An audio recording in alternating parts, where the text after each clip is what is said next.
If you are Tiago, you are on the come up. You have a chance, but if you want to be the best, you got to beat the best. And Marco's proving he is one of the best trainers in the world.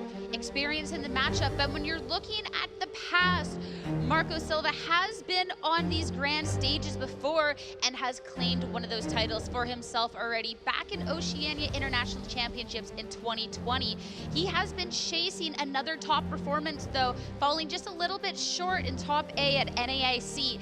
This is now the opportunity to get another title on that list now, and that is where Tiago is the underdog in this. Yeah, absolutely. Tiago, if he comes away with this victory, would just, of course, be the underdog since Marco has more experience, but he would cement himself in Latin American VGC history as with one of the strongest accomplishments for the region. And there's a lot of times where other regions don't put enough respect onto the Latin American regions and representatives from our game. And Tiago's here to say that LATAM is proud and LATAM is just as great at Pokemon as the rest of the globe.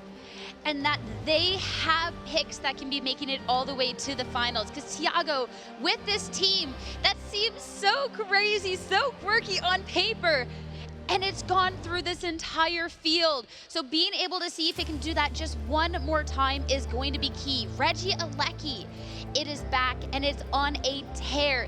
The damage output that it has, especially when it's up next to a Chi-Yu, is incredible at that Beads of Ruin, and you get that speed control with the Electro Web.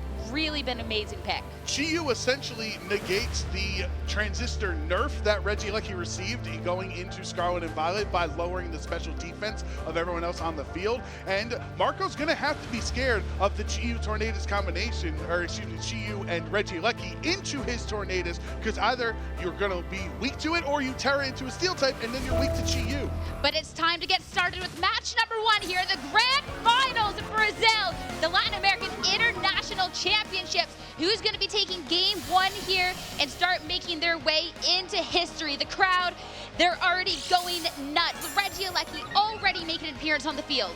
Indeedee already being on the field to start the game, activating its Psychic Seed and boosting its special defense by one stage means that there's no Psychic Surge bait in this matchup because it's already here. You already know on Marco's end, there's no reason to click priority moves because the Psychic Terrain is up. And I love this adjustment of Hisui and Arcanine teamed next to the Tornadus because her Shifu had a tougher matchup into LAIC. So Arcanine with a Choice Band can actually match that massive damage output. A double swap though on turn number one. We do not like the lead that we're seeing, and it's gonna be Amoonguss as well as the Iron Hands that are gonna be hitting the field. It could be devastating potentially and protect on the other side coming out from the Indeedee. Now the Electro Web. This is attack that can be getting that speed control and can sometimes be dealing a significant amount of damage, but this double swap means most of these Pokemon will resist the hits so well. Very smart by Marco since they both are resistant to electric attacks, as you were mentioning, and they don't really care about speed drops since Iron Hands and Amoonguss are two of the slowest Pokemon in the format. But the question is right now, what can the Iron Hands do next to Amoonguss? Can you keep Amoonguss safe to try to put things to sleep on Tiago's end? I think the question was, what is the LAIC going to be doing into those two Pokemon and not back? A double swap, this end coming out from Tiago, bringing the Tornadus next to that Water Ogre Pond. This is a way that you can start pressure a couple of the Pokemon, and Drain Punch into the Tornadus is just going to be good for a little bit of chip. Matching double switches on this turn from turn one to turn two, and now because of Amoonguss' Spore, it doesn't affect Ogerpon as a grass type, so Tiago gets the advantage from his switches. He also realizes that I can switch Indeedee whenever I want, since the only special attacker on Marco's end is the Tornadus. I don't necessarily need this special defense boost. And at this point, this Ogerpon, you get a setup here. This is a Pokemon that can sweep through the team. We've talked so much about the LAIC. There's 5 other Pokemon over on Tiago's team, and Ogerpon Wellspring is definitely one that can be dealing some damage when necessary.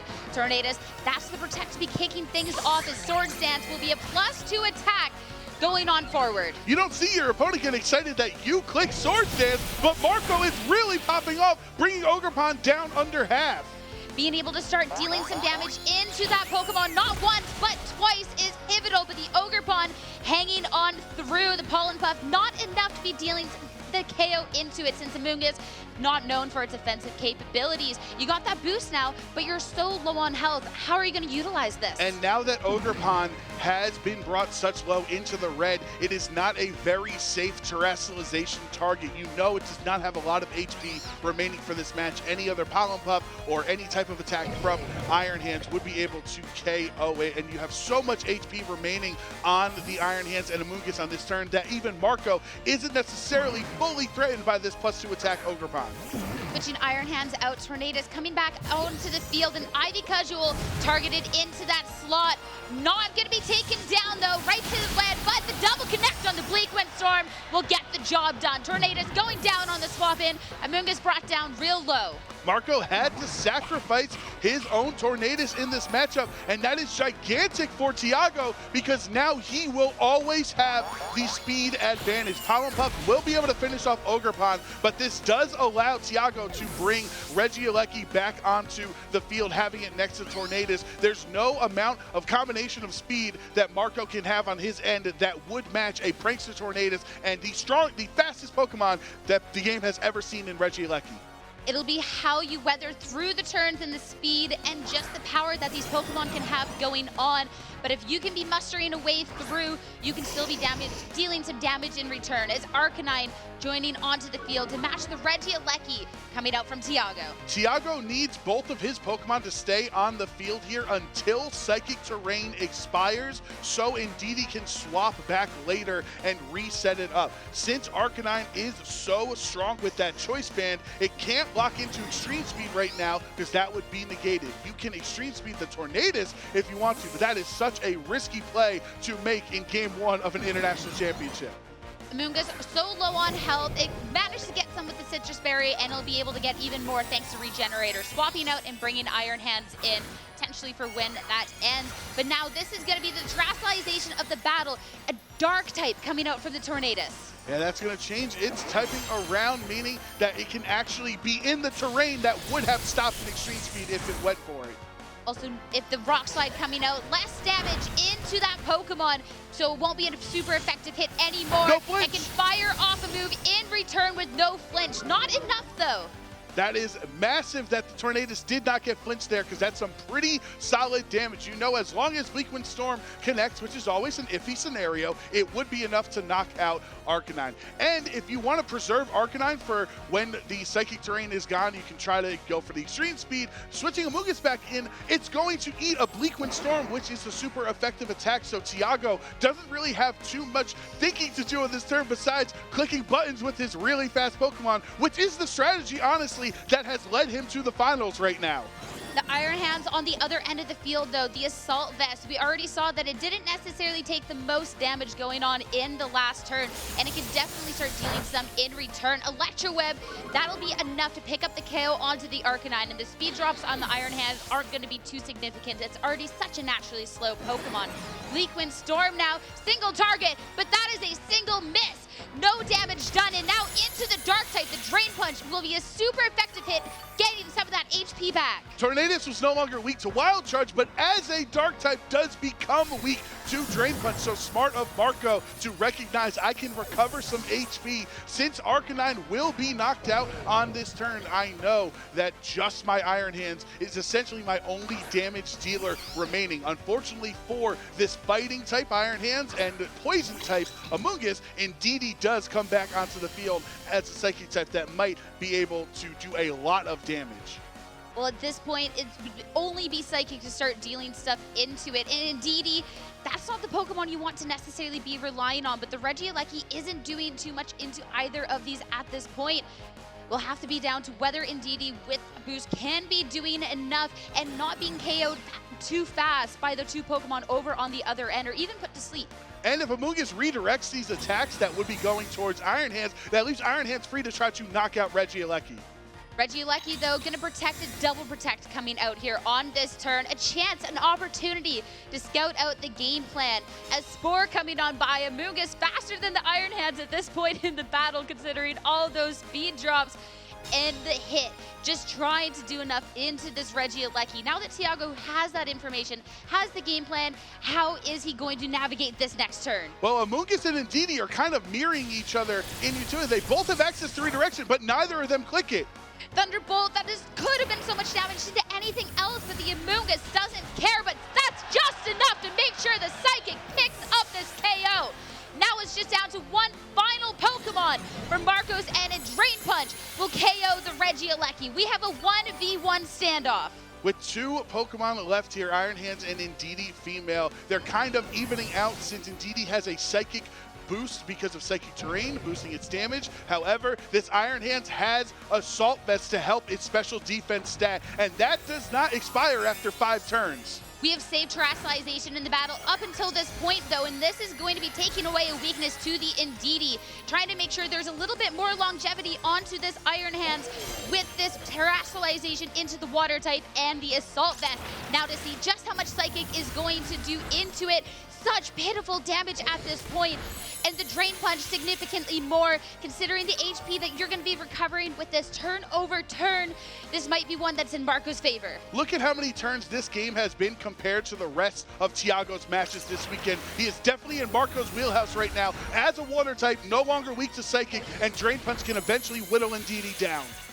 Eventually, it looks like it's just going to be one more here for Marco to be up 1 in this series and be putting Tiago on the back foot as the forfeit comes on through. Game number 1 going over to Marco Silva. Can he pull through to second game? Marco says, amp you very much on that turn. Iron Hands cleans up the game, and you see the crowd is still in favor of Tiago. They believe in their Latin American brethren. He can pull off this comeback, forcing a game 3. But Marco had such a strong game plan with Iron Hands and Hisuian Arcanine instead of what was probably more common Tornadus teammates this entire weekend, Golden Go or Shifu. They were nowhere to be seen because that Terrestrialization from Iron Hands is going to be so crucial in this set. We've talked so much about saving that Terrestrialization until the key moment, and those defensive moments that can mean everything. And this was so expertly done. Even when things like this Wellspring Ogerpon was just holding on, Marco still managing to navigate the situation and giving up the proper sacrifices when needed. And that Iron Hands, absolutely humongous in pulling through in this match. It's always been a force to be reckoned with here in VGC. We got to see earlier the TCG as well, and here it might just claim another championships if Marco can do this one more time. Yeah, Iron Hands proving why it is the number 1 in the usage in the entire field of VGC, because it hits Tornadus either it's a normal typing or it's Terrestrialized typing. But now it's time for game number 2. Will Marco close things out here, or can Tiago bring it back? With the help of Brazil, with the help of the crowd, to take us into the first top 3 here in our top 8. And it's going to be the same starts coming out from both players. I was wondering if Tiago wanted to swap that Ndidi lead out for maybe a Chi-Yu, since the Regieleki Chi-Yu pairing has been so crucial for him through his strategies to get to the finals. But Ndidi will be on the field right now. It can try to redirect any attack away from his Regieleki, keeping it healthy. Chi-Yu is hard when there's a Hisuian Arcanine on the other side. You can target so well into that and target so well into these 2 Pokemon here. And with the help of the Tailwind, we'll be able to move first. Flare Bit, huge attack. Ndidi just holding on. That's going to be some recoil now, but now Marco has the speed. He's got some power. Regieleki firing off will bring both of them down to just below half and get these speed drops. Yeah, that Tornadus is very much in threat of being knocked out, as well as Arcanine chipping its own HP from Flare Blitz recoil and taking the Electro Web. So this is really, really tough for Marco. 2 low HP. And at this point too, yes, there was the Tailwind on the opposite side from Marco last turn, but the Electro Web dropping the speed and the helping hand from the Ndidi could be a powerful double KO over on this turn, but the Tornadus wanting to get away from this fate, swapping out. Amoonguss will be able to take the hit so much better. Neither Pokemon wanting to stick around. The last and final Pokemon, so reliable in game number 1, Iron Hands. And that double switch makes a lot of sense because the Electro Web speed drops essentially negated the Tailwind. They were no longer faster than Regieleki. And now this helping hand Electro Web, even with the critical hit, just just doing little bits of damage into Marco's end of the field. It seems like Marco has found a game plan going on in this. And now Tiago, where is it to respond? This swap is where things started to get sticky in that game number 2. And game number 1. And certainly neither of Marco's Terra Water Pokemon that are on the field, both Amoonguss and Iron Hands, have water as that terrestrialization type. Feel confident doing that while Regieleki's here. So once Marco can get rid of Regieleki, then they can terrestrialize. In an attempt to get rid of the Amoonguss, or at least start dealing some damage, gone as Thunderbolt targeting into the Protect. That's the double up. Fantastic Protect coming out from Marco. Now his Iron Hands will be the only to act on the turn, and he'll start dealing some damage and finish off the KO in the Indeedee. That's really huge because Indeedee's Psychic Terrain will expire soon, so that does give Hisuian Arcanine the priority it so desperately wants. This point now, a peek at what's in the back. We went with the same 4 over on Tiago's end, and it's Ogerpon to join the field. It can survive the double up we've seen from Marco's end of the field, but still a precarious situation. Yeah, remember in game 1 when he went for the Wild Charge and Pollen Puff into it, Ogerpon could terrestrialize to just go into the water typing, but you're gonna have the special defense boost doesn't nearly help as much against Iron Hands and Hisuian Arcanine, so it might be Tiago saving that Terra for later. If this could be a Swords Dance that's gotten off for free, could be huge, but Spiky Shield, maybe an attack into it to start dealing some damage into a hit from the Iron Hands if it targets into that slot.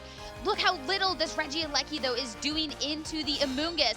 It's almost doing nothing. Tiago's team, we have seen this built on these powerful attackers, and so far it hasn't been able to do that. And now, Spore into the Regieleki, slowing it down. You played into Marco's trick. Game 1, he double targeted with Pollen Puff into Ogerpon, expecting Spiky Shield, plays it safe, and now spores this Regieleki, being guaranteed to be asleep on this turn.